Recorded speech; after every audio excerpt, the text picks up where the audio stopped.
thalassemia patients as well. They're saying, every year that I wait, I'm undergoing more organ damage, and I want to be part of these, I want to take a chance on a medicine that could be potentially curative. And so I think there will be a significant demand up front, and we don't have to do too much around that, pre-launch. Yeah. So I won't give away the results of our non-malignant hematology panel, but last October, when we asked about exa-cel relative to lovo-cel, there seems to be somewhat of a preference for exa-cel. So why might that be?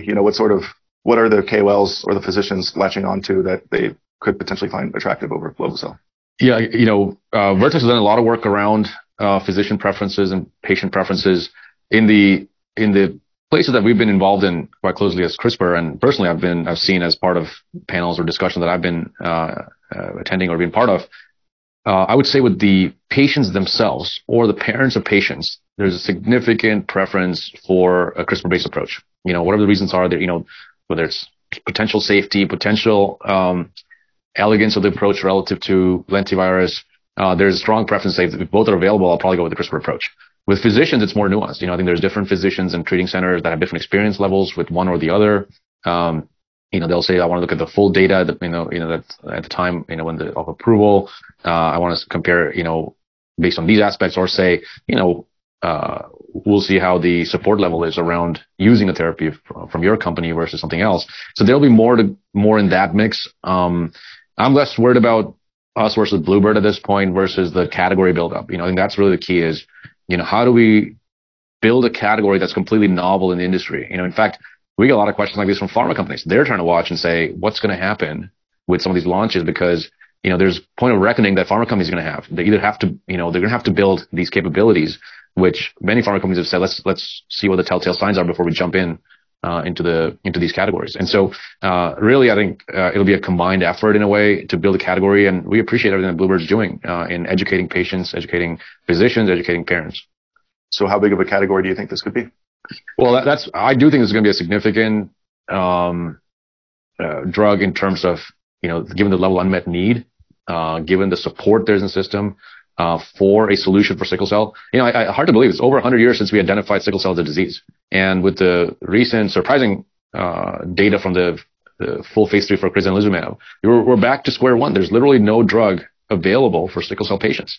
And then transfusion-dependent thalassemia, again, there's very little options. People think, oh yeah, you can solve it with monthly transfusions. That's a pretty big burden. If you ever talk to patients that go through monthly transfusions, you have all sorts of stuff happen. You have patients that have inflammation from these transfusions. You have patients that, have the ebbs and flows of their RBC levels that causes other effects, visual acuity losses, things like that people don't, unless you live with it, it's very hard to imagine what they go through. And a solution like this can have a transformative impact on these patients. And so I do think, this exa-cel will be a meaningful drug in the industry. Okay. So you spoke about, more experience with the data, nuance, the full data set. Obviously, the last update we got was at EHA last year. Great results in all the patients, but still not everyone past 12 months. So when should we expect, a more robust data set this year, and what can that look like? Yeah, absolutely. I think Vertex and us we're actively discussing this. We do want to put more data out there, but, I think at this point we have our hands full. That's one of the reasons we didn't have another data set at ASH last year. We're just, heads down right now, just doing everything we need to do to complete the BLA filing. And beyond that, we'll have a little bit of breathing room to say, well, when do we want to put the rest of the data out there? We also want to make sure the data cuts and everything else coincide with what we're doing for the regulatory process, as opposed to completely different process that adds to the amount of work that teams need to do. But we hope to get more data out there this year.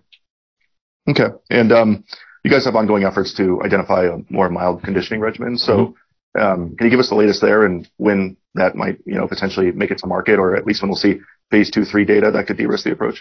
Yeah, this is a very high priority for both Vertex and us. In fact, I would say between the efforts that Vertex is doing and what we're doing, it probably more than many other companies out there that were claiming to do conditioning agents.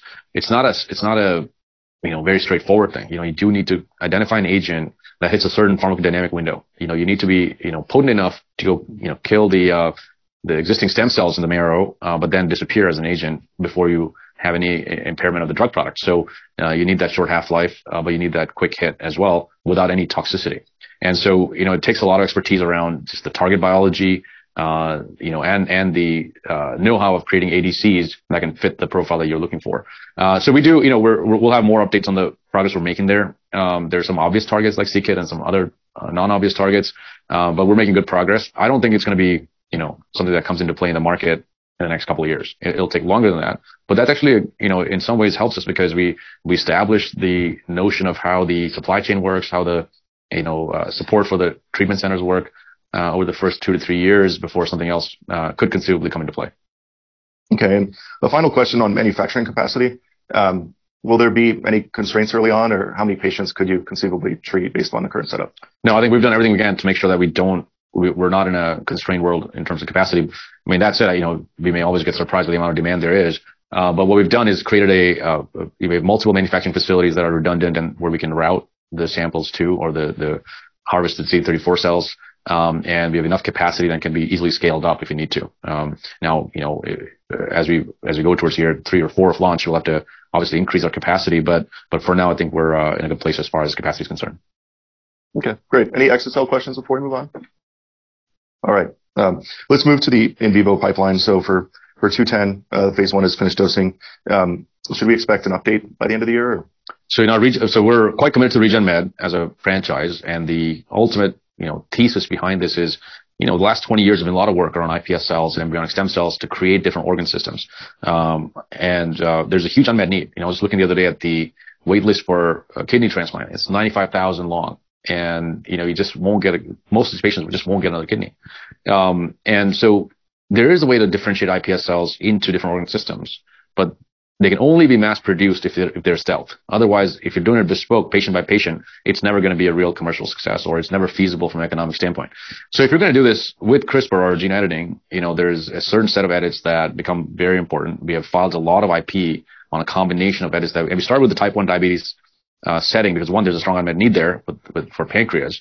There's proof of concept in the fact that the Edmonton protocol, which uses cadaveric islet cells as a transplant modality, does actually work. There's patients who are insulin independent 20 years out after cadaveric islet cell transplant. And you can actually differentiate iPS cells or embryonic stem cells into islet cells.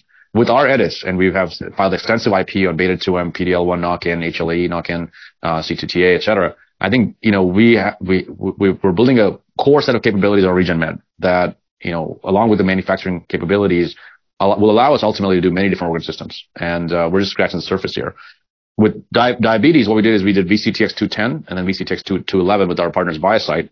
The notion being we wanted to do a safety sort of run-in with 210 with a smaller number of cells. It wasn't targeted to delivering insulin independence or significant reduction in insulin. It was, can we put islet cells in a device and implant that device? It's a credit card-sized device under your skin in the patients and do it safely and demonstrate that we can do that with a handful of patients. And we have enough confidence that we've done that safely now that allowed us to move into 211.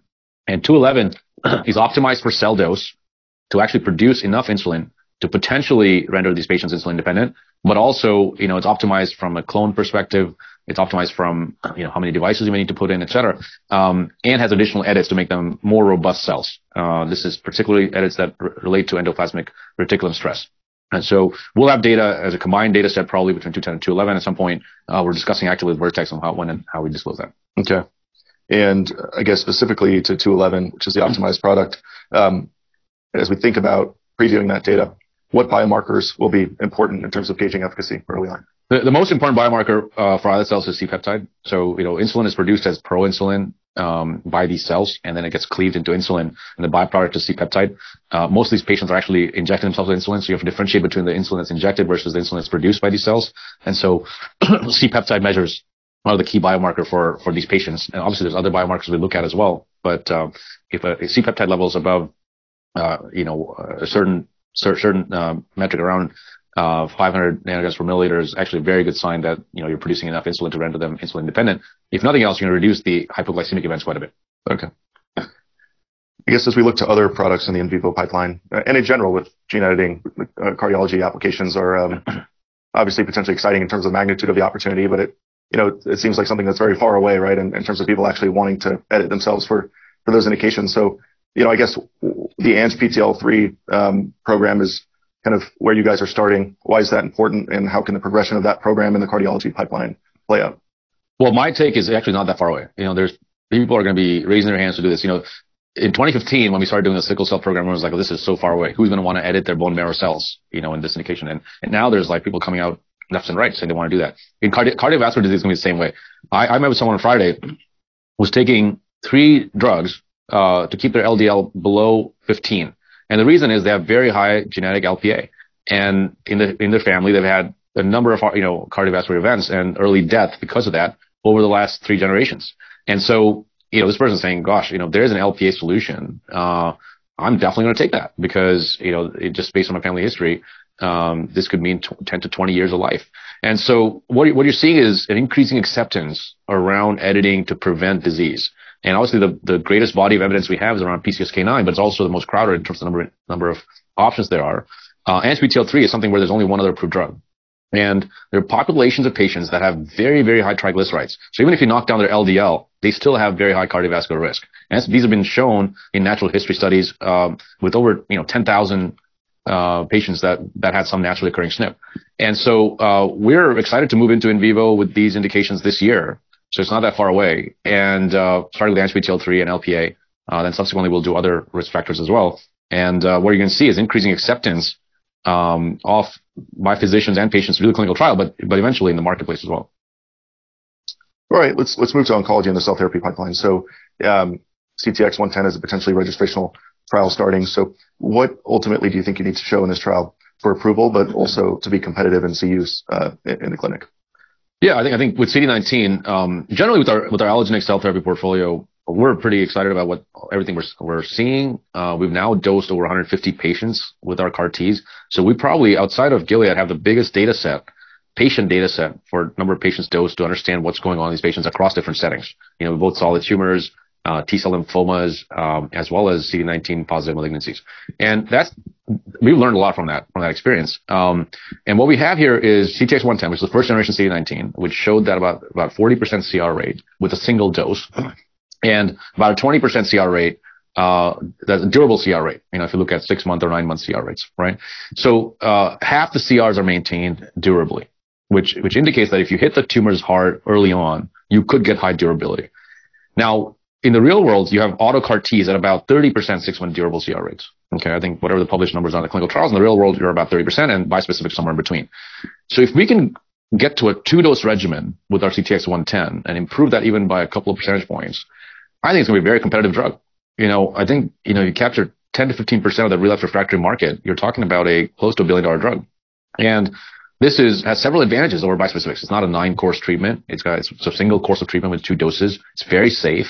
I had a patient recently come to us and say they visited us at CRISPR and they said, when I think of cancer treatments, I'm ready to lose my hair. I'm like looking at wigs and I'm looking at all sorts of pain, nausea, none of that. I felt feverish for a couple of days and then that's it. Right. And so it's a very different way to think about safety. And we do think that this will have an important place in the treatment landscape. And by the way, we also are pursuing CTX112, which has the opportunity to upend autologous altogether, if it performs as well as autologous. Since you mentioned 112, can you just review the improvements with the next gen CAR Ts and the impact that they might have? Yeah. So we made 2, new edits to CTX112 compared to CTX110, and that's a tandem combo. We said we don't know what we're going to do or what edits work. The obvious edits people were thinking about were PD-1 knockout, and et cetera. And what we said is let's just do a massive empirical experiment with pairwise knockouts and see what pairwise knockouts work the best. And it turned out that TGF-beta R2, TGF-beta receptor 2, and Regnase 1 are the 2 edits that we picked is the most powerful combination of that lot for T cells. It was then confirmed independently as we did a partnership with another company that we got the license from them as well around Regnase 1. Regnase 1 is going to be a very important target, I think, in immuno-oncology. I think it's been very difficult to drug with traditional modalities like small molecules and antibody because it's intracellular and it's a RNA binding protein that's very hard. It's fleeting in the cell, so it's hard to target. But if you can target at the genetic level, it can be a very important target. It's basically a regulator of a pro-inflammatory environment around the CAR Ts, and that's going to make these CAR Ts that much more robust and potent. But interestingly, these cells also retain a greater proportion of central memory phenotype, which means they can go longer. So again, these are all data that we'll have this year. We haven't decided when we're going to disclose the data, but this year we'll have data on CTX112 and 131 across both heme malignancies and solid tumors. Okay, great. Look forward to that data. And I guess CTX 130, CD70, as you mentioned, there's 131, the next generation candidate, which may make sense to move into renal cell, but the T-cell lymphoma data look pretty good. So do you move forward in T-cell lymphoma as aggressively as possible to get to market? Yeah, at this point, our strategy is to move CTX 130 T-cell lymphomas as fast as we can, because again, there's no competition there. Patients with T-cell lymphomas are still relying on drugs like romidepsin that were that didn't do much at very low ORRs. The ORR benchmark was less than 30% for some of these drugs, ORR benchmark, right? So there's really nothing there for these patients. And what we're seeing is we're getting some of these patients in durable response. Our last data set obviously was at EHA last year. But I think we're continuing to have discussions with regulators. On the basis of the data we showed at EHA, we got the RMAT designation, and we have meetings coming up with the regulators to discuss what a path to registration might be. So we don't have that agreement yet with the regulators, but we hope to do that in the next 2 to 3 months. Okay. But it sounds like it's possible that maybe you guys could just enroll more patients in the existing study, essentially file, if you get that feedback, right? Yeah, the key question is, can we count all the patients we enrolled so far, or do you have to start a new counter around that? So that's really one of the questions that we want to resolve, and also want to get confirmation that a single arm trial is sufficient in this setting to get approval. Got it. Okay. You guys have had plenty of cash for quite some time. So what's your cash runway look like, and what kind of major milestones will that take you through? Yeah, I think we announced we had $1.87 billion in the bank at the end of last year. We have cash runway into 2027. We may never need to raise cash again if things go well. But that said, I think there's an opportunity to invest. We've always raised more money and invested, because at this point, if I look across the industry, we're at a pretty interesting time in the biotech markets. Lots of failures are all around us. But if you think about gene editing, it's much higher percentage of success across the trials we've seen so far. And so no better place to invest capital than in gene editing plays, as long as you pick the indications carefully and you pick the type of editing you're doing to ensure safety. So we will continue to invest aggressively. Right now we're investing heavily in 2 parts. One is our in vivo portfolio, and the second is what we call as CRISPR-X. So we're doing advanced gene editing well beyond things like base editing, that allow us to do precise correction at very specific loci in the genome. It allows us to do regulatory elements, allows us to regulate genes up and down based on epigenetic editing, things that are going to push us to further preeminence in the gene editing field. I don't like these terms that people call it CRISPR 2.0, 3.0, whatever. It's just what we're going to have is a set of different tools for different that are best suited for different indications. You're going to have indications like A1AT, where a particular type of gene editing modality may be best. Indications like hemophilia, where it's going to be something different. So I think we're going to pick what's best for each indication based on the indications we're going to go after. And what you're going to see throughout the course of this year is that we unveil more and more the in vivo pillar and additional indications we're going after. Okay, great. So in the last few seconds, maybe we could close with asking you what aspect of the CRISPR story you believe is most underappreciated by investors. Well, I think, I was talking to someone this morning, and we have 7 catalysts this year. And people said, what? How do you have 7 catalysts? We have that many clinical programs in play right now. A lot of cards to turn over. We have data for the next gen CAR Ts. We have data for diabetes. We have data in vivo programs. Not to mention what's going to happen with exocell and our existing trials with 110 or 130. So a lot to look forward to. This could be a defining year for our company, which may raise a lot of questions about our strategy going forward in the future. But I'm more excited than I've ever been over the last 8 years of our company's journey, for us to make the turn or pivot, I would say, into the next phase of our growth. Wonderful. Sam, thank you very much. Yeah, my pleasure. Thank you.